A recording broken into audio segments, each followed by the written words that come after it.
जैसा करोगे वैसा भरोगे।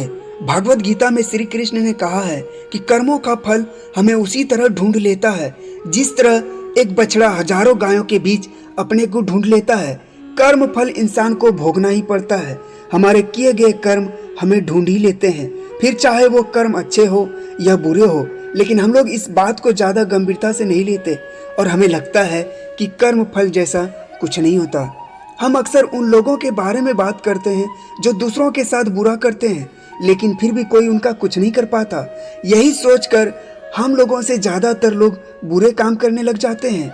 हम सब यह भूल जाते हैं कि कर्मों का हिसाब कभी भी तुरंत नहीं होता। किसी के साथ बुरा करने वाला भले ही आज सुखी हो, लेकिन कभी न कभी उसे उसके कर्मों का फल भोगना ही पड़ेगा। बहुत समय पहले की बात है, शहर से दूर गांव में एक दुकानदार था जो अपने ही गांव से एक व्यक्ति से रोजाना 1 किलो मक्खन खरीदा करता था। वह दुकानदार कई सालों से उस व्यक्ति से मक्खन की खरीदारी कर रहा था। एक दिन उस दुकानदार ने सोचा कि मैं रोज इस व्यक्ति से मक्खन खरीदता हूँ, लेकिन बहुत समय से मैंने इसके मक्खन का वजन तौल कर नहीं देखा। कल तौल कर देखूंगा कि ये मक्खन 1 किलो से कम तो नहीं देता।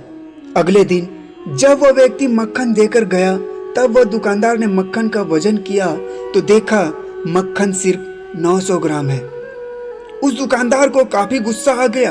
वह दुकानदार गुस्से में गांव के पंचायत के पास गया और उसने उस व्यक्ति की शिकायत कर दी।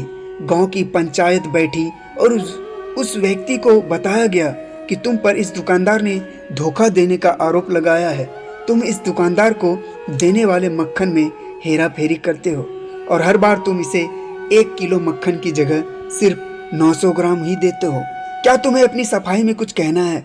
वह व्यक्ति बोला, सरपंच जी, मैं तो एक गरीब आदमी हूँ, मेरे पास वजन तौलने के सही माप नहीं है। मैं रोज इस दुकानदार से अपने लिए 1 किलो गेहूँ खरीदता हूँ और अगले दिन उसी गेहूँ को तराजू के एक तरफ रखकर उस दुकानदार के लिए मक्खन तौलता हूँ। अब आपको जो भी पूछना है इस दुकानदार से पूछिए। पंचायत में बैठे सभी लोगों को पूरी सच्चाई समझ में आ गई और उन्होंने उस दुकानदार को गांव से बाहर करवा दिया। यह छोटी सी कहानी हमें यह बात सिखाती है कि जैसे कर्म हम करेंगे उसका रिजल्ट भी हमें वैसा ही मिलेंगे। हमारी चालाकी ही हमारा नुकसान कर देती है। हम जो भी दूसरों को देते हैं या दूसरों के साथ जैसा भी व्यवहार करते हैं वह कभी ना कभी लौटकर हमारे पास ही आता है। किसी के साथ अच्छा करोगे तो आपके साथ भी अच्छा ही होगा। उसी तरह किसी का बुरा सोचोगे और बुरा करोगे तो आपके साथ भी बुरा ही होगा। जिसे दुकानदार को अपने ही चालाकी से नुकसान झेलना पड़ा, उसी तरह हमें भी अपने कर्मों की वजह से कभी ना कभी नुकसान झेलना ही पड़ता है। दूसरों के साथ हमें बुरा करके हमें 1, 2 या 10 बार बच सकते हैं, लेकिन एक ना एक दिन उसका परिणाम हमें भुगतना ही पड़ता है। हम अपने कर्मों के फल से नहीं भाग सकते। बुरे करने वाले के साथ बुरा ही होता है, फिर चाहे वो आज हो या आने वाले 1 साल बाद हो।